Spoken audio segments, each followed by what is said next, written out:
सहनाववतु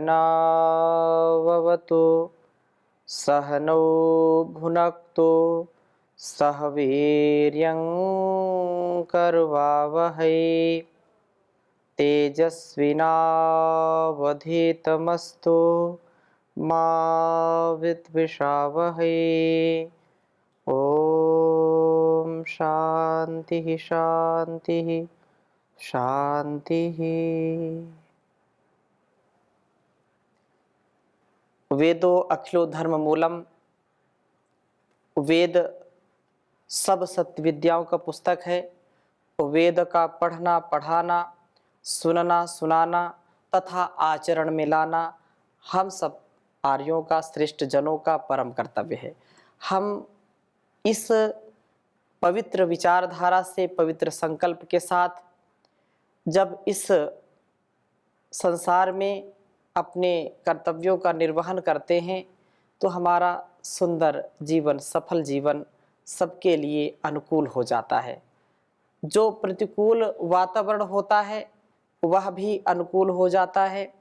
हम अपने लिए भी अनुकूल होते हैं और दूसरों के लिए भी अनुकूल हो जाते हैं। परमात्मा सदा सर्वदा सर्वत्र हमारा उत्कर्ष करता है, हमको अंतः प्रेरणा से युक्त करके रखता है, परंतु हम हठ में, दुराग्रह में उसकी प्रेरणाओं को नहीं सुनते हैं, उसके द्वारा दी गई प्रेरणा से ओतप्रोत नहीं होते हैं, जिससे हम धोखा खा जाते हैं और संसार के इस भयावह तूफान में फंस जाते हैं। इस घोर घने जंगल में फंस जाते हैं जहाँ से निकलना हमारे लिए अत्यंत कठिन हो जाता है। परंतु यदि हम ईश्वर के द्वारा, उस परम पिता परमेश्वर के द्वारा जो आदेश, उपदेश, निर्देश हमको दिया गया है उसको यदि हम आत्मसात करते हैं तो हम कभी भी विचलित नहीं होते हैं। विकट से विकट संकट में भी हम सदा हंसते मुस्कुराते हुए इस जीवन को आगे बढ़ाते हैं, कभी भी हार नहीं मानते। कभी भी हमारा व्यवहार, कभी भी हमारा संस्कार प्रतिकूल नहीं होता है, सदा अनुकूल परिस्थितियों में रहता है। शिकवा शिकायत नहीं करता, किसी से कोई राग द्वेष छल कपट की भावना से युक्त नहीं होता है। तो ऐसी ही प्रेरणा, ऐसा ही संदेश, आदेश, उपदेश हम आज पढ़ेंगे।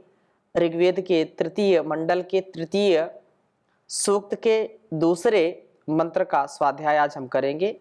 बहुत ही सुंदर उपदेश दिया गया है। मैं वेद मंत्र लिखता हूँ, फिर आगे चर्चा करूंगा।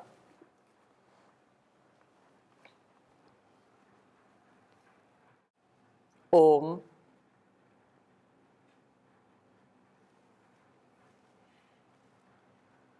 अंतर्दूतो रोदसी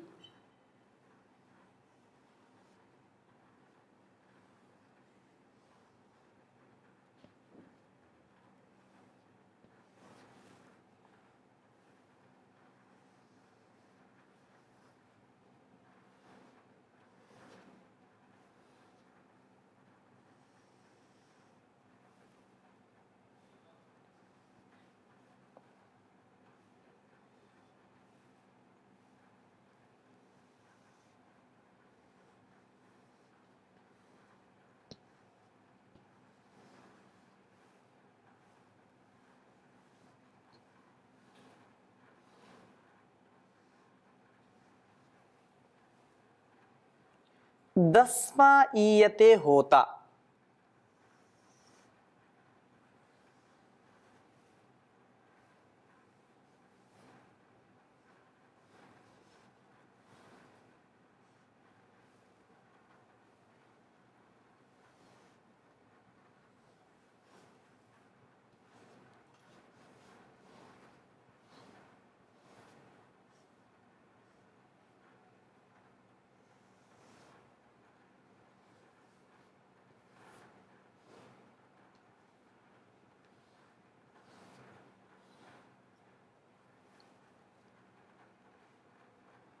निषत्तो।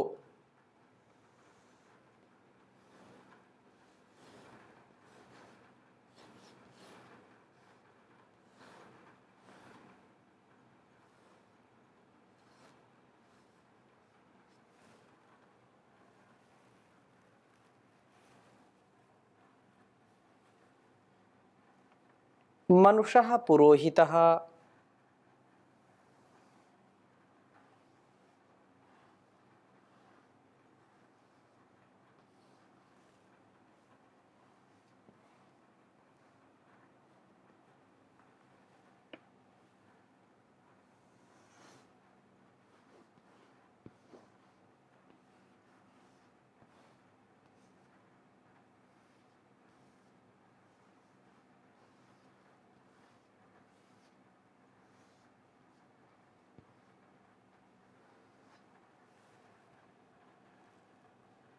क्षयं बृहन्तं परिभूषति।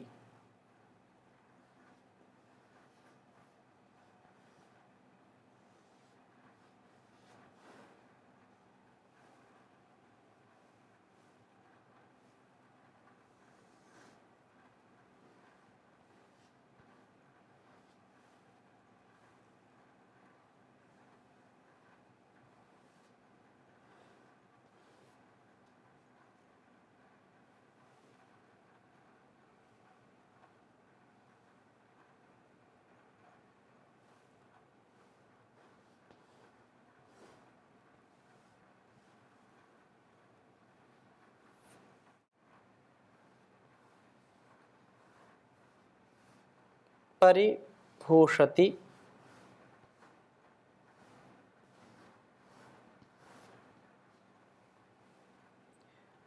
द्युभिर्देवेभिरग्निरिषितो।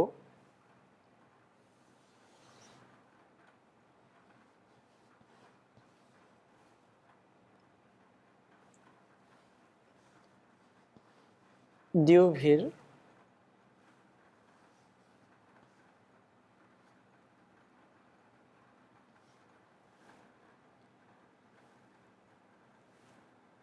देवेभिर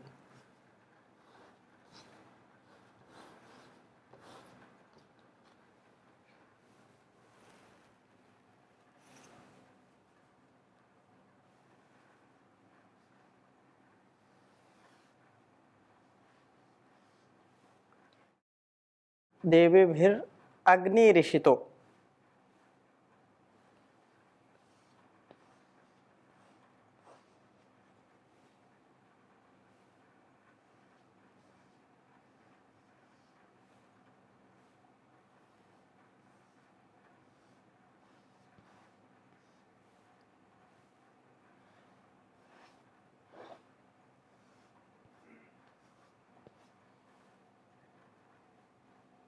धियावसु।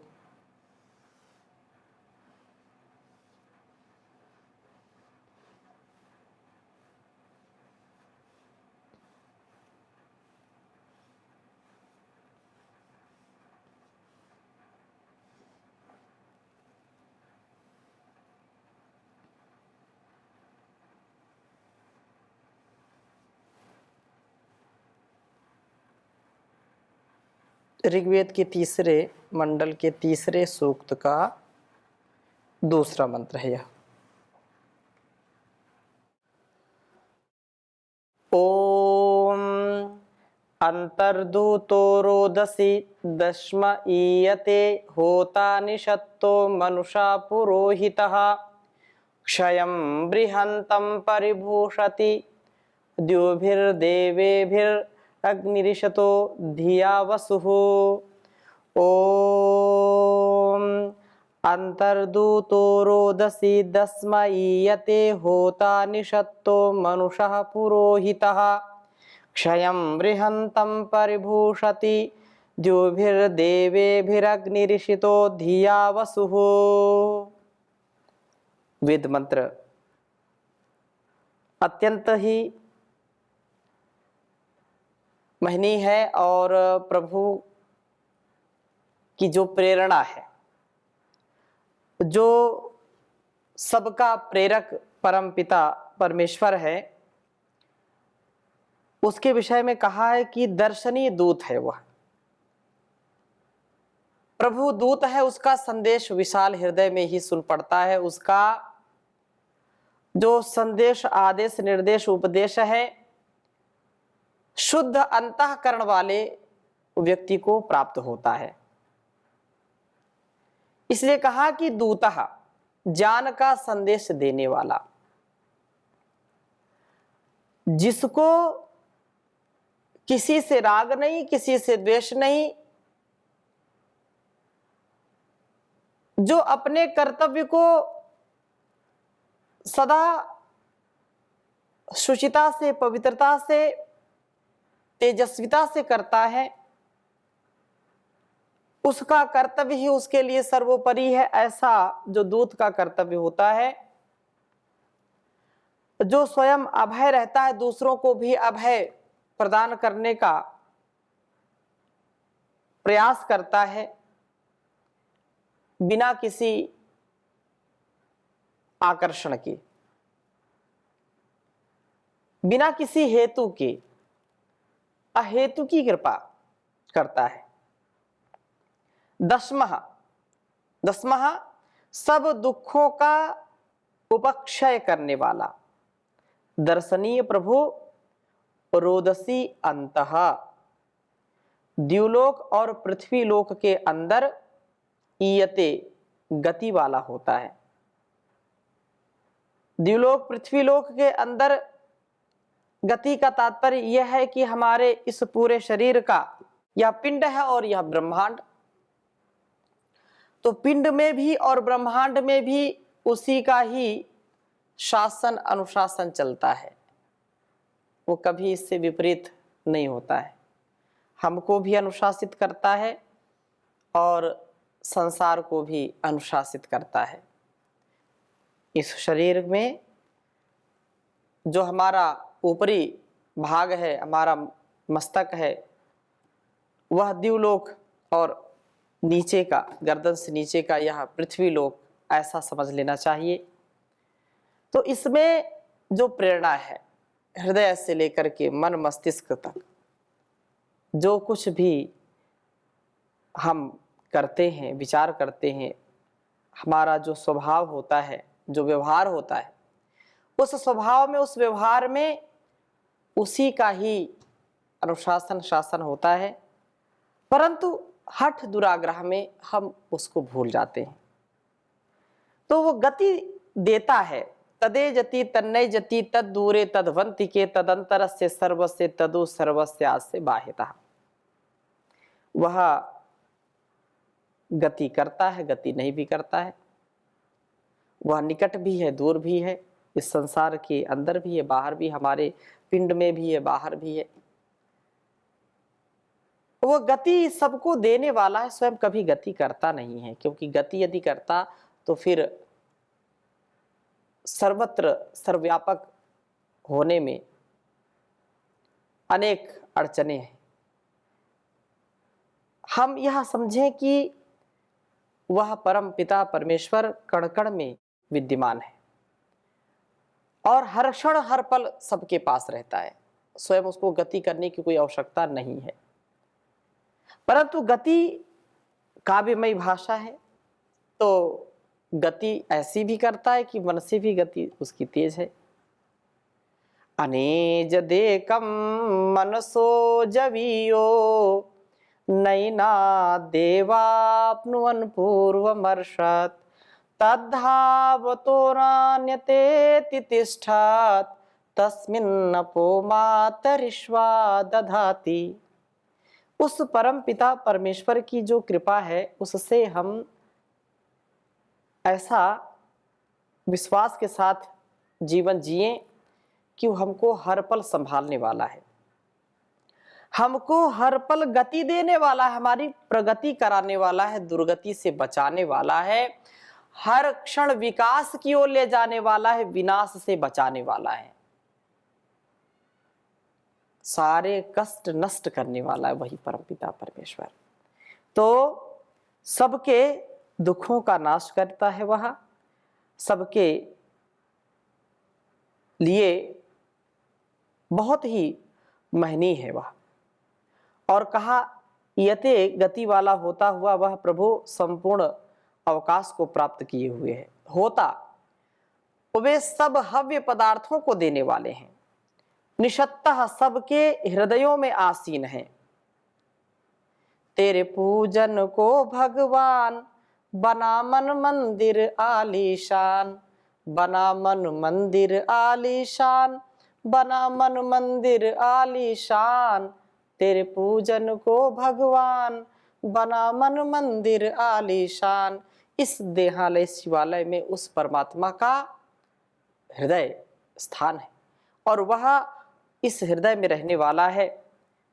इस शरीर में सारी क्रियाओं का संपादन करने वाला है। एक एक कोशिका को, एक एक सेल को किस प्रकार से, किस विधि से वह चलाता है वही जाने। कहा कि वह मनुष्य पुरोहितः, एक विचारशील पुरुष के सामने विद्यमान है।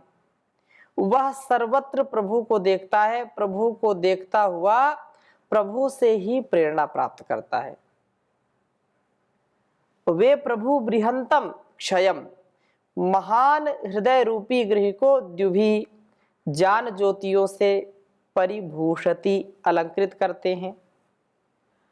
हम हृदय को कुछ विशाल बनाएं, उस विशाल हृदय में प्रभु के दर्शन होंगे। यह विशाल हृदय प्रभु के प्रकाश से दीप्त हो उठेगा, प्रदीप्त हो उठेगा। इससे हम अपने आप को हम अलंकृत करें प्रभु के ज्योतियों से, ज्ञान रूपी ज्योति से।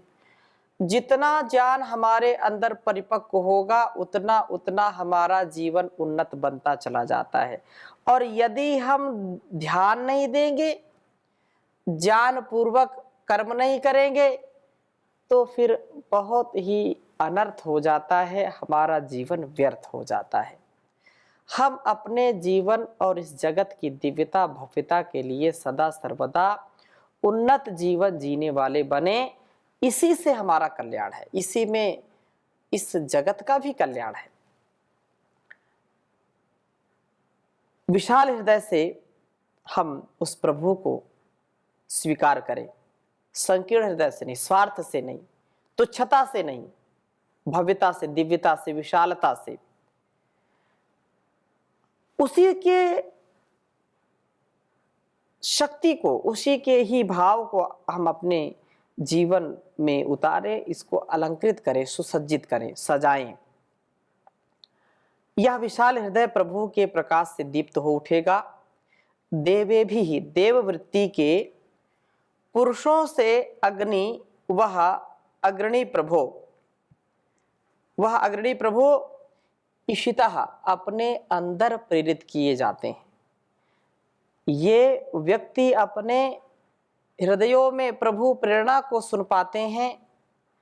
आसुर प्रवृत्तियों के होने पर प्रभु का आभास नहीं होता है। जब हम आसुरी प्रवृत्ति से युक्त होते हैं, हम काम, क्रोध, लोभ, मोह की वृत्ति से प्रभावित होते हैं, उसमें प्रवृत्त हो जाते हैं, तो फिर प्रभु का आभास नहीं हो पाता, उसके द्वारा दिए गए संदेश को हम सुन नहीं पाते। महर्षि देव दयानंद जी कहते हैं कि सबका आत्मा सत्य असत्य का जानने वाला है, परंतु हठ, दुराग्रह, स्वार्थ के वशीभूत होकर के उस प्रेरणा को, उस सत्य को जो परमात्मा की ओर से हमारे अंतःकरण में उतरता है, संप्रेषित किया जाता है, उसको हम स्वीकार नहीं कर पाते हैं। क्योंकि जो अज्ञानता का, अंधकार का, जो स्वार्थ का पर्दा लगा हुआ है, जो बादल छाए हुए हैं, उससे उसका अनुभव नहीं कर पाते हैं।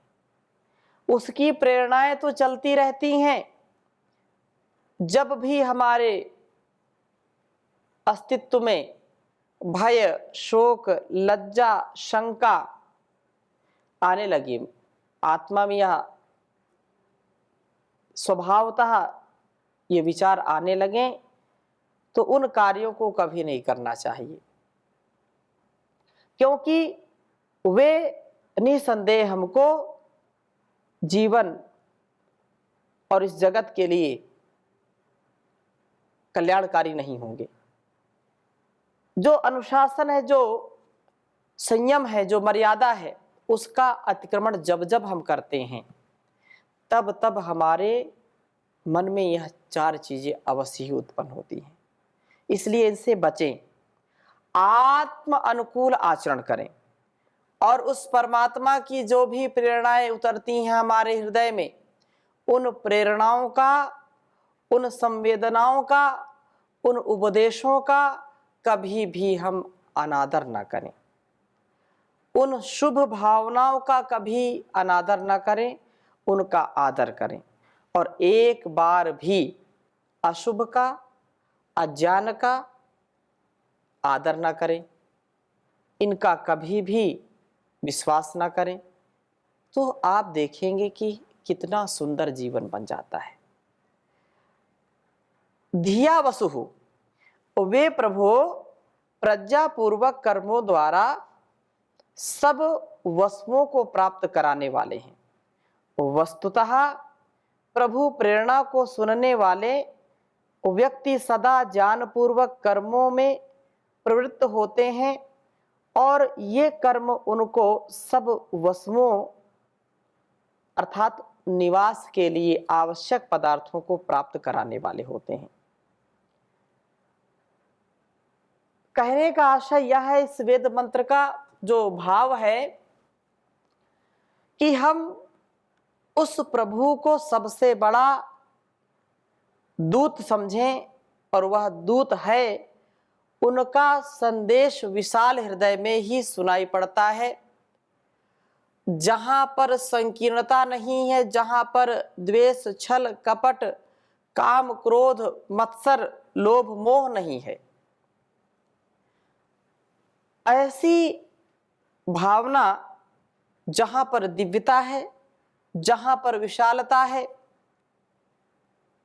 जहां पर संपूर्णता है, वहीं पर उस प्रभु का संदेश सुनाई पड़ता है। उस संदेश को सुनने वाला ज्ञानपूर्वक कर्मों में प्रवृत्त हुआ सब वस्तुओं को प्राप्त करता है। अर्थात जो जो भी हमारे लिए आवश्यक है इस संसार में, वह हमको योग क्षेम के लिए प्राप्त होता है। जो बसने के साधन है, यहाँ इस संसार में ठहरने के साधन हैं, जो हमारे जीवन की आत्म उन्नति की और इस संसार उन्नति की जो राह है, जो पथ है, वह प्रशस्त होता है। सक्रियता के साथ हम इसके मार्ग में आगे बढ़ते जाते हैं और प्रभु का हम सदा ऐसे ही गुणगान करें, उसके द्वारा बताए गए मार्ग पर आगे बढ़ते रहें, कभी इससे हम भिन्न आचरण न करें। मिलता है सच्चा सुख केवल भगवान तुम्हारे चरणों में, यह विनती है पल पल छिन छिन रहे ध्यान तुम्हारे चरणों में। चाहे संकट ने मुझे घेरा हो, चाहे चारों ओर अंधेरा हो, चाहे संकट ने मुझे घेरा हो, चाहे चारों ओर अंधेरा हो, पर चेत न डगमग मेरा हो, रहे ध्यान तुम्हारे चरणों में। चाहे वैरी सब संसार बने, चाहे मौत गले का हार बने, चाहे जीवन सब यह भार बने, चाहे जीवन अपना भार बने, रहे ध्यान तुम्हारे चरणों में। चाहे अग्नि में मुझे जलना हो, चाहे कांटों पर मुझे चलना हो, चाहे अग्नि में मुझे जलना हो, चाहे कांटों पर मुझे चलना हो, चाहे छोड़ के देश निकलना हो, रहे ध्यान तुम्हारे चरणों में।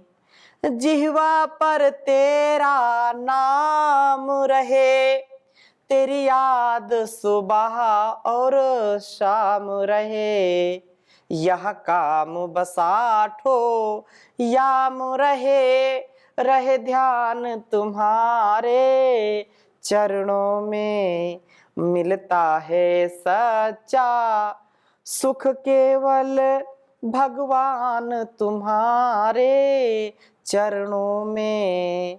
यह विनती है पल पल छिन छिन, रहे ध्यान तुम्हारे चरणों में, रहे ध्यान तुम्हारे चरणों में। तो जब हम प्रभु के चरणों में अपना ध्यान रखते हैं तो वह हमको हर पल प्रेरणा देता है, क्या करना क्या नहीं करना, क्या सही है क्या गलत है, किससे उन्नति है किसमें अवनति है। तो हम उसकी प्रेरणा को स्वीकारें, समझें, जानें और उसी के आधार पर जीवन जिएं तो जीवन सुंदर होगा, सफल होगा। इन्हीं शुभ भावों के साथ, शुभ कामनाओं के साथ आज हमने वैदिक जीवन पद्धति के 1000 एपिसोड पूरे किए हैं। परम पूज्य श्री स्वामी जी महाराज का आशीर्वाद है, परम पूज्य आचार्य श्री जी का आशीर्वाद है। वैदिक चैनल के माध्यम से निरंतर यह वेद ज्ञान, वेद की गंगा बह रही है, इसको हम आत्मसात करें। 1000 आज यह एपिसोड पूरे हुए हैं। आप सभी दर्शकों का भी मैं हृदय की गहराइयों से बहुत बहुत धन्यवाद देता हूँ, कोटिशः वंदन करता हूँ, प्रणाम करता हूँ। समर्थ गुरु सत्ता को प्रणाम करता हूँ, उस परम पिता, उस परम सत्ता, उस जगदीश्वर को प्रणाम करता हूँ जिसने मुझको कुछ सेवा का अवसर दिया। पुनः हम ऐसे जीवन को जिएं जिसमें हमारी उन्नति हो और संसार की उन्नति हो। सदा उस परमात्मा का, गुरुजनों का, महापुरुषों का आशीर्वाद हमारे साथ सदा बना रहे। ओम शांति शांति शांति।